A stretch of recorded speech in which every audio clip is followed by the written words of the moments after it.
Hi hello నమస్తే అండి. ఈరోజు వీడియోలో చికెన్ ఫ్రై రెసిపీ అయితే చూపించబోతున్నానండి.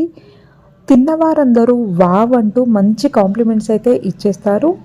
ఇప్పుడు ఆ రెసిపీ ప్రిపరేషన్ కోసం ఒక మిక్సింగ్ బౌల్ తీసుకొని అందులో వాష్ చేసి పక్కన పెట్టుకున్న 1 kg చికెన్ని తీసుకోండి.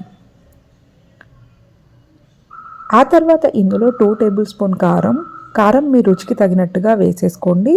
ఇక్కడైతే నేను 2 టేబుల్ స్పూన్ కారం, 1 టేబుల్ స్పూన్ అల్లం వెల్లుల్లి పేస్ట్, 1½ టేబుల్ స్పూన్ ఉప్పు, అలాగే 1/2 టేబుల్ స్పూన్ ధనియాల పౌడరు, 1 కప్పు కొత్తిమీర, అలాగే ఒక 3 టేబుల్ స్పూన్ వరకు పెరుగు వేసుకోండి. పెరుగు వచ్చేసి కమ్మటి పెరుగు వేసుకోండి, పుల్లటి పెరుగు అస్సలు వేసుకోవద్దండి. ఆ తర్వాత ఇందులో ఒక 2 టేబుల్ స్పూన్ వరకు ఆయిల్ వేసుకోండి. వేసుకొని ఇది మొత్తం కూడా బాగా మిక్స్ చేసుకోండి. ఉప్పు, కారం, ధనియాల పౌడర్ అంతా కూడా చికెన్కి పట్టేలాగా బాగా మిక్స్ చేసుకోండి.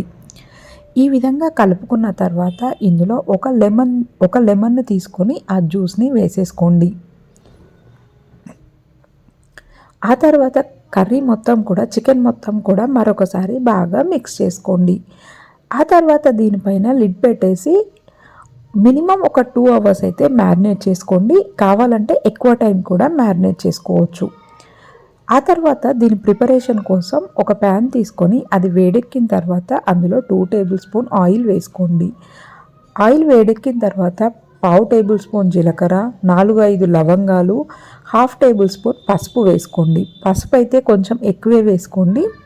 ఇవన్నీ ఒకసారి బాగా మిక్స్ చేసుకున్న తర్వాత అందులో కరివేపాకు వేసుకోండి. ఇక్కడ ఫ్రెష్ కరివేపాకు మాత్రమే వేసుకోండి. కరివేపాకు ఎక్కువగా వేసుకోవడం వలన చికెన్ ఫ్రై అనేది టేస్ట్ చాలా బాగుంటుంది. ఆ తర్వాత ఇందులో మనం మ్యారినేట్ చేసి పక్కన పెట్టుకున్న చికెన్ మొత్తం కూడా వేసేసుకోండి. ఇక్కడైతే నేను 6 అవర్స్ మ్యారినేట్ చేశానండి. కానీ మినిమం ఒక 2 అవర్స్ అయినా మ్యారినేట్ అయ్యేలాగా చూసుకోండి. ఆ తర్వాత చికెన్ మొత్తం కూడా ఒకసారి బాగా మిక్స్ చేసుకోండి. ఈ విధంగా కలుపుకున్న తర్వాత లిడ్ పెట్టేసి ఒక 10 మినిట్స్ పాటు మీడియం ఫ్లేమ్లో పెట్టి ఉడికించుకోండి. 10 మినిట్స్ తర్వాత కనుక చూసినట్లయితే కర్రీలో నుంచి వాటర్ అనేది రిలీజ్ అయ్యి ఈ విధంగా ఉడికిపోయి ఉంటుందండి. ఇప్పుడు ఈ స్టేజ్లో మనకు చికెన్ అనేది ఒక 60% ఉడికిపోయి ఉంటుంది. ఇక్కడ నుంచి మనం లిడ్ అనేది పెట్టకూడదండి. ఈ వాటర్ మొత్తం కూడా ఆవిరైపోవాలి, అంటే ముక్కలకి పట్టేసి ఆవిరైపోవాలి. మూత పెట్టకుండా మధ్య మధ్యలో కలుపుతూ ఒక 10 మినిట్స్ పాటు ఉడికించుకోండి. 10 మినిట్స్ తర్వాత కనుక చూసినట్లయితే ఈ విధంగా ఉంటుందండి. దీంట్లో ఇప్పుడు కొంచెం ఫ్రెష్ కరివేపాకు, అలాగే కొంచెం పుదీనా వేసుకోండి.